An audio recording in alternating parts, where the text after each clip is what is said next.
The Undercountry Music News is an excerpt of the weekly internet broadcast Undercountry Music, which features music from great country artists you won't hear on mainstream radio, as well as a roundup of the most interesting country music news of the week without all the fluff.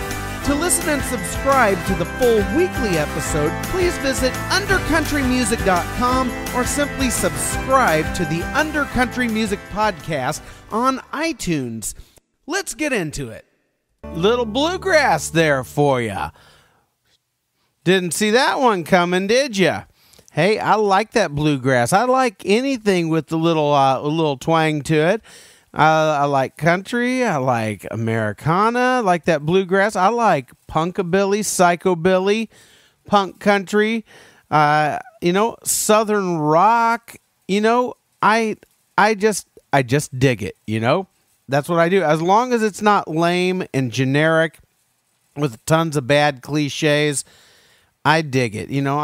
Some things I don't do on the show. I don't really like to do love songs because that's overdone. I don't really like to do tractor trucks and beer or ooh, I'm so heartbroken. That stuff is, I don't like to do stuff that's cliche. So there you go. But why don't you come along with me? Because now it is time to get into a certain portion of this show that I really look forward to every single week, mainly because I have gas. And I'll explain the gas in just a moment for you new listeners here, because it is time for the Undercountry Music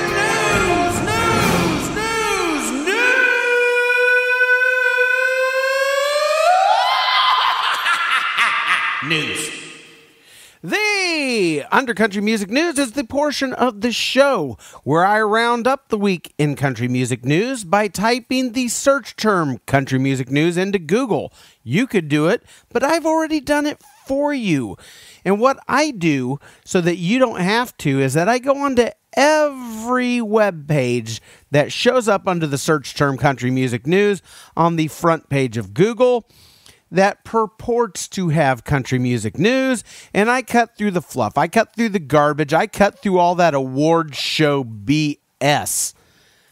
I cut through all the stupid press releases about what this star thinks about rainy days on a Tuesday, or what that country star thinks about, the perfect Christmas gift for a loved one, or whatever, stuff that's not really news, that's just people throwing stories out there so that they can keep their face in front of people, and then lazy ass news platforms that don't want to do any work, and they just take these press releases and they shove them in there as though it is news.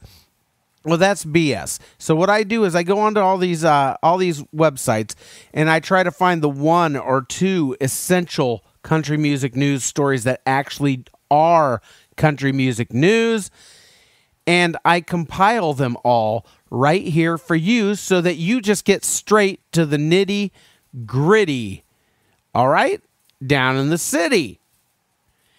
And you know what? For those websites that don't want to do their jobs and report the real country music news, I've got a very special treat for them in the form of the Undercountry Music News Wet Belch of the Week.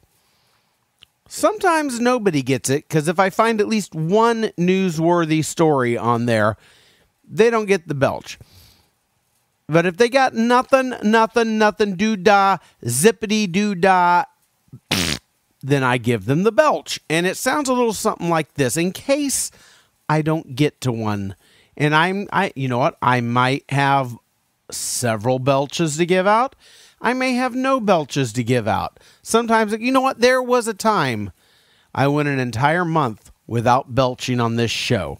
So now I make it a point to demonstrate the belch before the start of each news. That way you know what to be listening for, in case a place does, because I don't want it to catch you by surprise. I want you to be braced so so that you know what the belch is going to be like, so you can strap yourself in properly, okay? Because the belch isn't something you want taking you by surprise.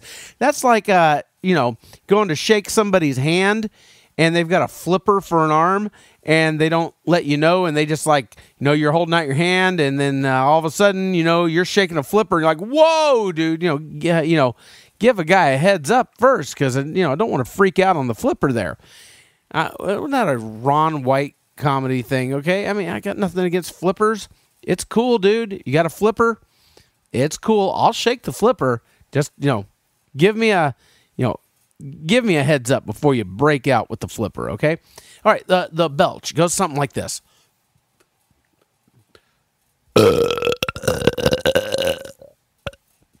Yes, I had, for dinner tonight, I had Zaxby's chicken wings, and I had them with the honey mustard barbecue sauce.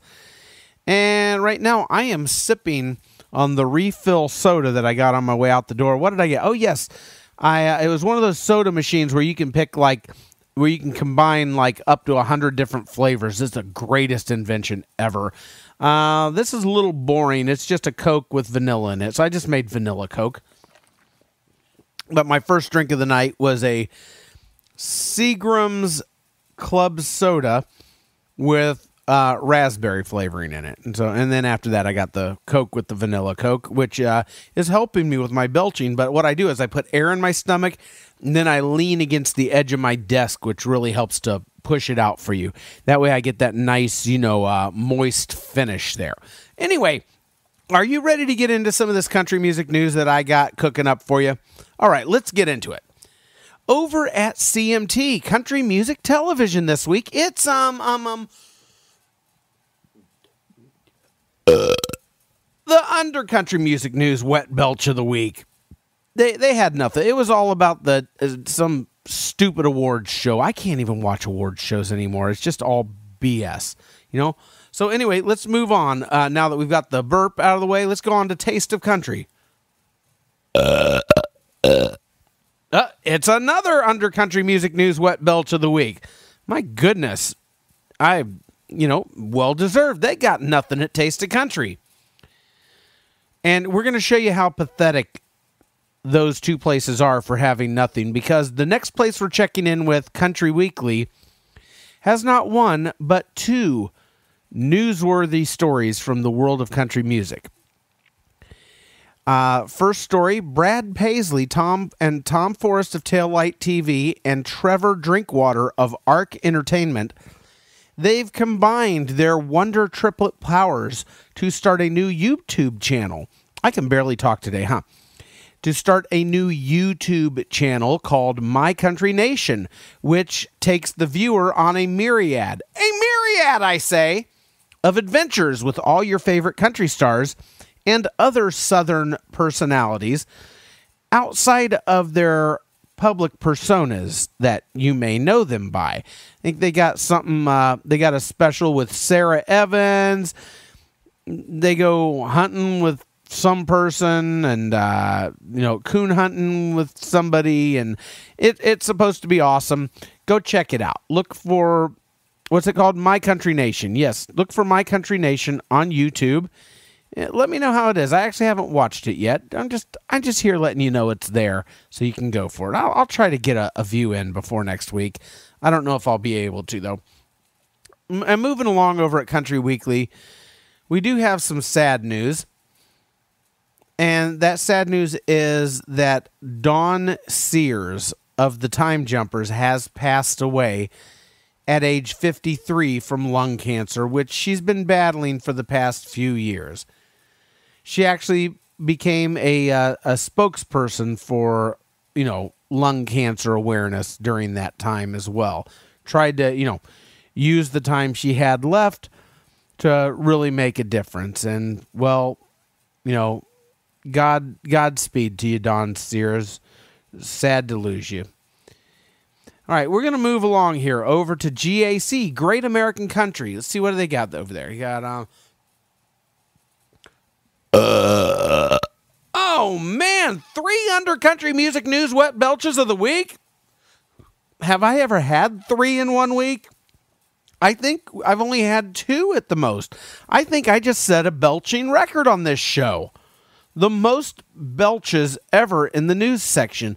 Ladies and gentlemen, you just listened to history.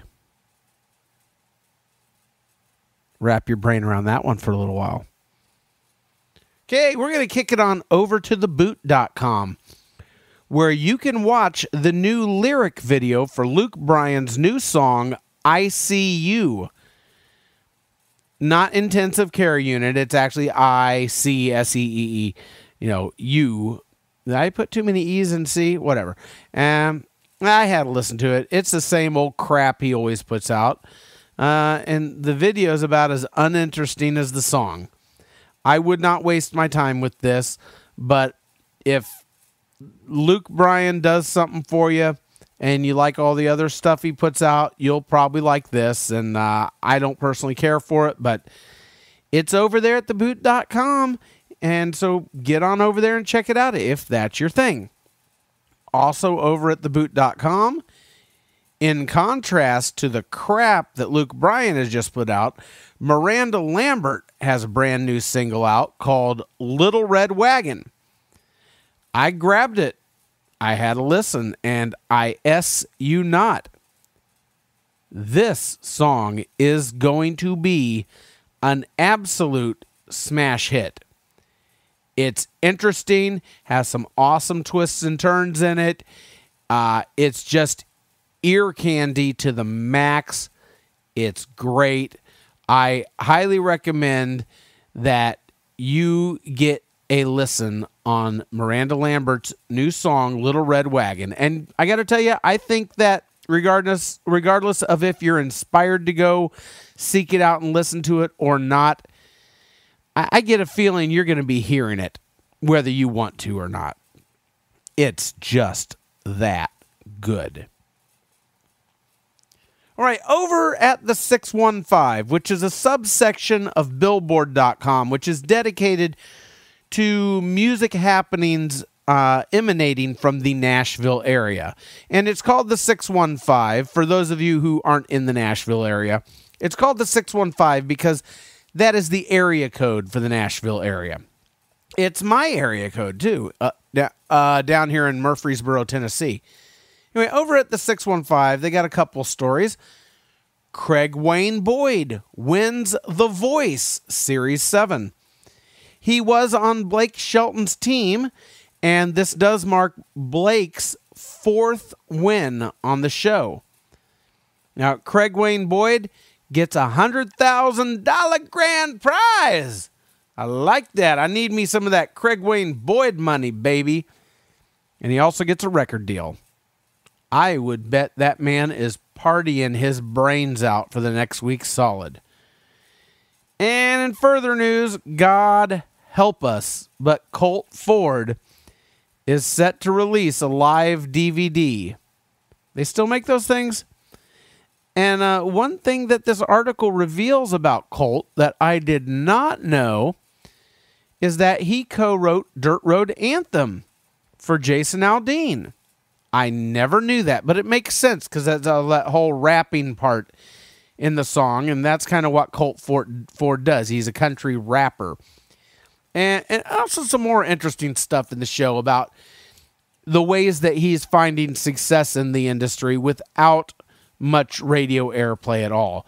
How he's really carving his niche and how his label really works to promote him in unique ways. And it's a good read over there. So whether you like Colt Ford or not, it's a very interesting article if you're into music industry kind of stuff and market strategies and things like that, and ways to, succeed outside the box. It's a pretty cool article, so I will give it that. Okay, we're going to tumble along to Rolling Stone Country. Well, I don't know about news, but they've got a couple picture galleries over there that are pretty interesting. One from the brothers Osbourne on tour. Not a single damn picture of Ozzy, which kind of pissed me off. And there's also a gallery of pictures from the finale of the Wild Feathers fall tour. Feast your eyes, my little giblets. And with that, this has been your Undercountry Music News. Thank you for listening to the Undercountry Music News. The Undercountry Music News is just a small excerpt of the weekly hour-long internet broadcast Undercountry Music, where I play music and have great interviews by lesser-known original country acts. Get on over to undercountrymusic.com where you can listen and subscribe. Stay under, stay country.